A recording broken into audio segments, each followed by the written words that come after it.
Week 7 is right around the corner, and we need to start thinking about our lineups and thinking about them quickly. Are there any changes that we can make here on the waiver wire? Let's see who's available out there that we should pick up and stash.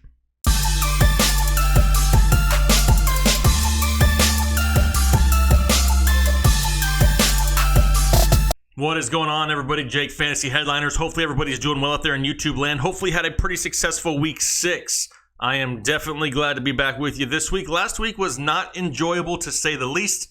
Hurricane Michael decided to roll through North Carolina here, and prayers and thoughts going to everybody down in Florida, because it was pretty bad here in North Carolina. I can't even imagine what it was like there in Florida. So like I said, thoughts and prayers out to those people dealing with those issues down there. But today we're going to be talking about waiver wire ads here for week 7.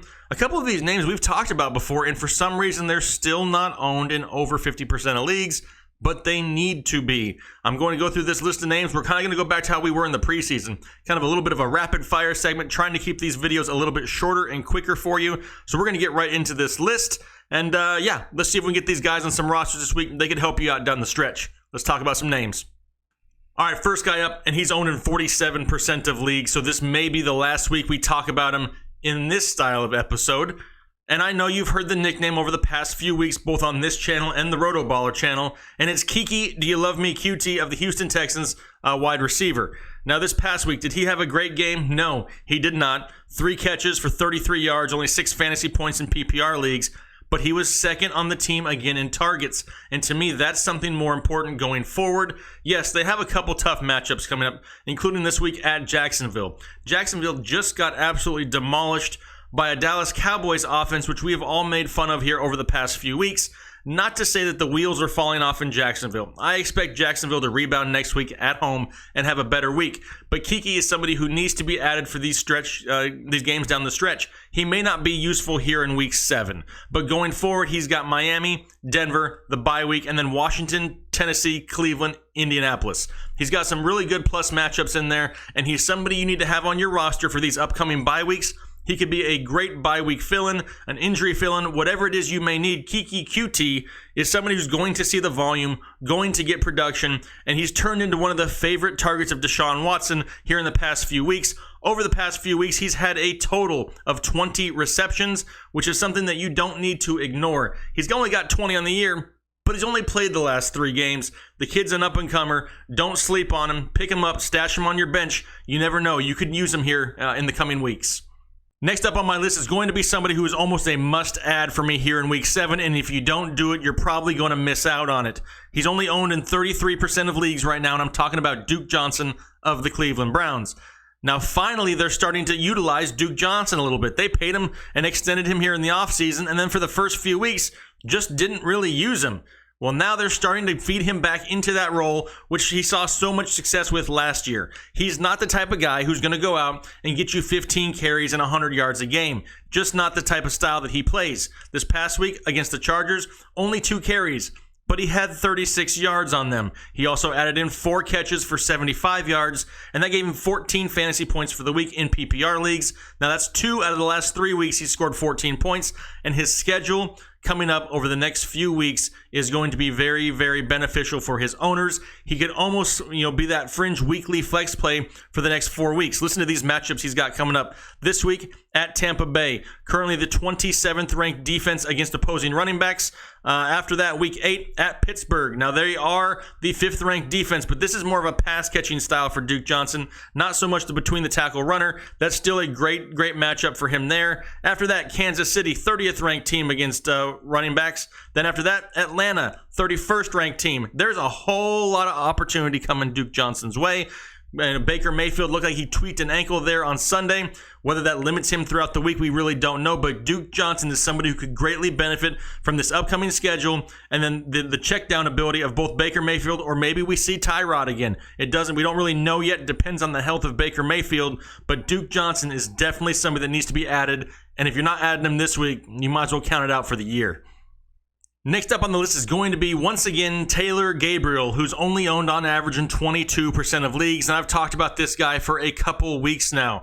And back in week 4, I told you guys he was a must start against Tampa Bay. Went out, had 7 catches for 104 yards and 2 touchdowns. Yes, then he went on the bye week, and a lot of people dropped him when they really shouldn't have. They come back off the bye. What's he do? 5 catches for 110 yards. No touchdowns this time, but this is definitely somebody we need to pay attention to. They finally started to work him into the offense in a way where he can be successful. Not only is he just running go routes, running the deep balls every single time, they're giving him the ball in space and allowing him to make plays.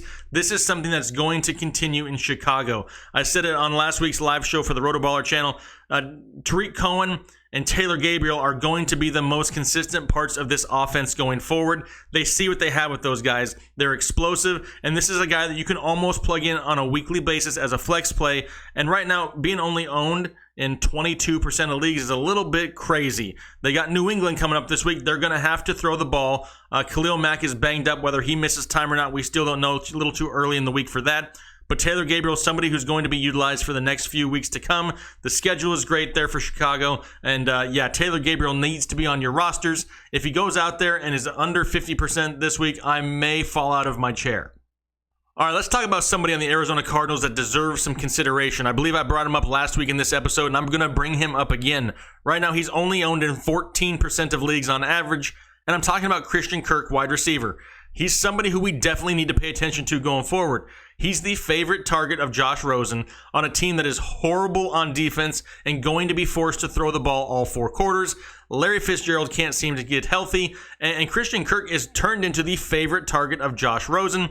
This past week in Minnesota, 6 catches for 77 yards, 13 fantasy points in PPR leagues.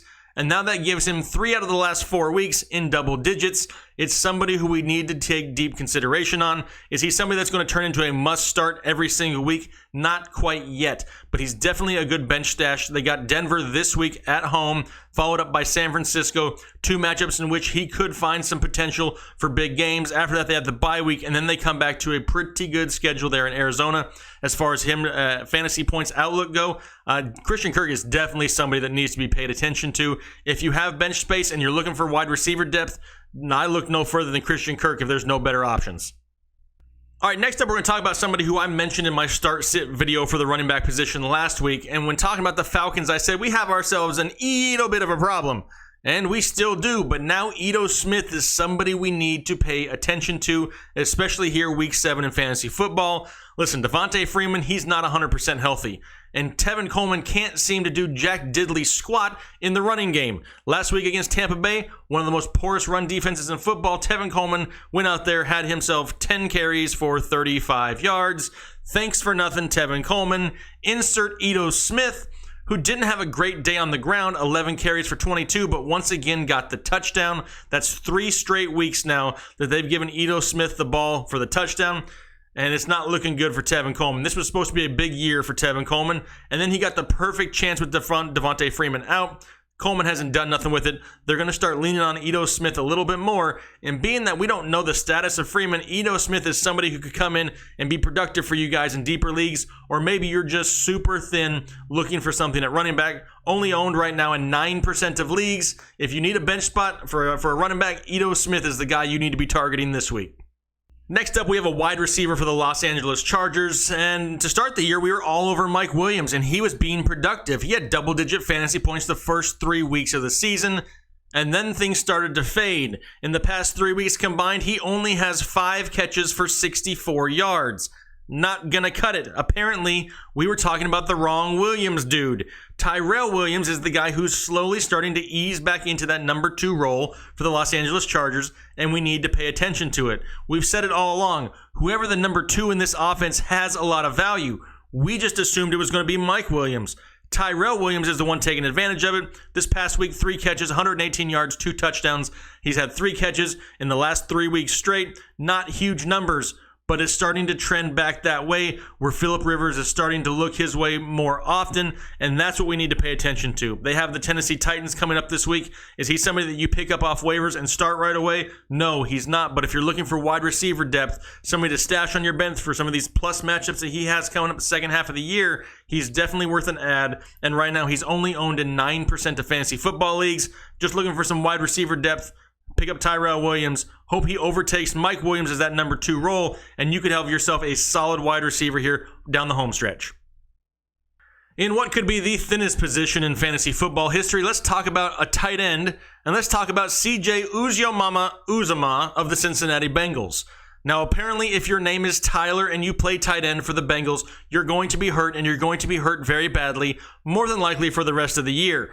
Both Eifert and Croft both more than likely done, and that leaves CJ Uzomah with a huge target share in that Cincinnati Bengals offense. This past week, 6 catches for 54 yards. Is he the type of tight end that's going to go out there with this huge ceiling week in and week out? Probably not. But if you're looking for a bye week replacement, maybe you have somebody who's injured. He's somebody you can plug in at least for the next few weeks. He can get you by. He's got that safe floor right around 7 to 10 fantasy points. It could really benefit your fantasy football team, especially over the next 2 weeks, where he plays both the Kansas City Chiefs and the Tampa Bay Buccaneers. Neither team really known for their defense. As you saw, Gronk absolutely shredded the Chiefs. And then Tampa Bay gives up yards to just about anybody who wants to take them. If you need a tight end and you're looking for some help, look no further than CJ Uzomah. The time has come where we talk about a quarterback, and we're going to talk about Mitch Trubisky of the Chicago Bears, and he's somebody who we need to pay attention to. Maybe you need a streaming quarterback. He's not a bad option going forward. I was not on the Mitch Trubisky bandwagon to start the year because I thought they were trying to utilize him in a way that did not play to his strengths. He's not a pocket passer that can sit in there and deliver the deep ball with accuracy consistently. He's somebody that needs to be able to move. He has that scrambling ability, and he needs to get the ball in the hands of his playmakers and let them make the plays for him. That's finally started to happen the past 2 games for Chicago. In both games, he's had over 300 yards, 9 touchdowns through his last 2 games to only 1 interception. And now this week coming up, they get the New England Patriots, whose defense does look improved. However, this offense is very exciting in Chicago. It's not the same old turnaround, hand the ball off 20 times. They're being fun with the offense, and you're starting to see some of this Matt Nagy offense take effect. And it's going to benefit Mitch Trubisky going forward. If you need a streaming quarterback right now, he's only owned in 32% of leagues. He's got some decent matchups coming up, and I wouldn't be surprised if we see Mitch Magic a few weeks longer. All right, so those are a few of my top waiver wire ads here for week 7. Anybody else you have questions about, hit them up down below in the comment section. We have a community of almost 24,000 people who are willing to try to help out, answer some questions. I wish I could get to all of them, but I can't. But I greatly appreciate your support. I'm doing this for you guys, and it has been an absolute blessing. I really appreciate your support. We look forward to talking to you later. Have a good one. Thanks. Bye.